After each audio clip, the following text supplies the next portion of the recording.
Today is National Walk Your Dog Day, and science shows dogs are good for our heart health. They motivate us to get up and get moving, which helps us lower our stress, and that can lead to better weight management. But there are mental benefits too. Did you know that walking your dog for at least 20 minutes a day can make you both happier? That means you and your dog. Here to help us celebrate this special day is our lifestyle expert and New Barker Magazine contributor, Anastasia Turchetta. Welcome back to Bloom, Anastasia. Thanks for having me, Gail. What a day to celebrate. I know, this is great. And I love the fact that just getting out and walking your dog can make you happier. It's amazing, and it's twofold. So first, we know that the research is proven that just being around a dog lowers the level of cortisol, which is a stress hormone. So that's the fact. Then you add physical activity.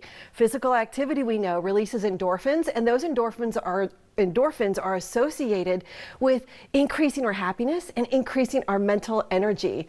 So here you'll see, we've got Gibbs, he's on his walk and he meets individuals, and it's just beneficial for everybody. You're getting your ecotherapy, and that helps out too, because that should be about 20 minutes a day also. People don't believe me when I say this, but away from work, I'm kind of inherently shy.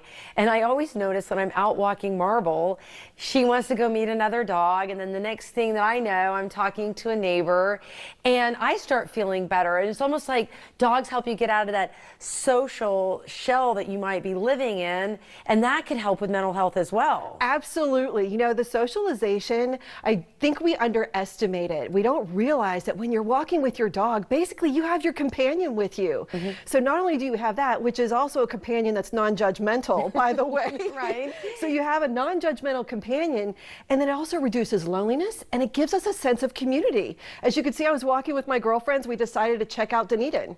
So it was just one of those things. We're like, hey, let's just jump in the car and give it a go. We know it was pet friendly. Let's support small businesses. And the next thing you know, we're solving the world problems, and we did our over 20 minutes a day. That's incredible.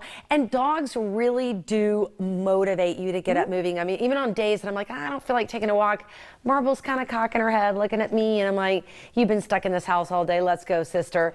And Absolutely. Then you get going. Absolutely. And then there's a way to give back. So there's an app. So think of it like a fundraiser, but your way of donating is walking. So every time that you click onto it and it tracks how long you've walked, you get to go to, say, the state of Florida, then pick your charity or the shelter that you want to.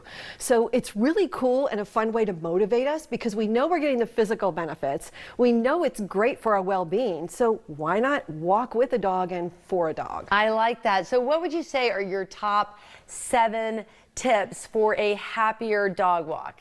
I would say, number one, there's different needs for different breeds. So for instance, Marble may not be able to walk as long as my husky Gibbs. So notice that. The next thing is bring fresh water always. Bring plenty of poop bags, because somebody, Gail, is going to need you to spare a square. Yeah, that's true. Somebody somewhere. Pay attention to the weather. So even though you could walk longer, but if it's too hot, make sure that you might shorten it during hot weather or cold weather. Don't be a bore. Go out and explore. Your dogs get bored with routine just like we do. So we've got a lot of great areas around us. So check those out. And then finally, you can either check out the app. And if you couldn't do that, then, also the final thing, how I am on this, get a leash that's a standard leash and toss away the retractable leash. Oh yeah, I need to do that. The retractable is such a hot mess. But I did take a nod from you, and I got one of those collapsible bowls. Yes. And I just hook it right onto the leash. I add a little bit of water, and no matter where we go, we're good to go. Yes. And you mentioned earlier you and your girlfriends taking the dogs to Dunedin here in the Tampa Bay area, which is super dog friendly. I mean, can you just Google dog-friendly cities? Because absolutely. I know St. Pete's another big one. St. Pete is another big one. And there's a couple of websites that actually tailor to pet travel. So they tell you what events are going on in a city or a town. They can tell you what parks to go to, what restaurants to go to, even what hotels to go to. So yes, absolutely. All you got to do is use Google. Any other benefits or anything you want to talk about on this wonderful day, National Walk Your Dog Day? I would encourage everybody to get out and walk your dog, because ecotherapy, in the clip earlier, I think we saw there's a bunch of ducks, so get your ducks in a row. Yeah. Getting out, ecotherapy, we cannot underestimate how valuable it is for our well-being. Yeah, 100%. And I think, you know, the pandemic has taught us that just to get out, get moving, and then of course the companionship Absolutely. of these beautiful, beautiful animals has just been such a benefit for all of us. It really is, all the way around, physically, emotionally, and mentally. It's a powerful combination. Yeah, well, Anastasia, it's always so great. How's everything at the new Barker? Going well? Doing very well, yes. Awesome. We're going to have a kayak article come out soon, so that'll be fun. All right, I'm looking forward to it. Thank you. All right, if you want more information, you can head to AnastasiaTurchetta.com, and we will be back with more Bloom right after this.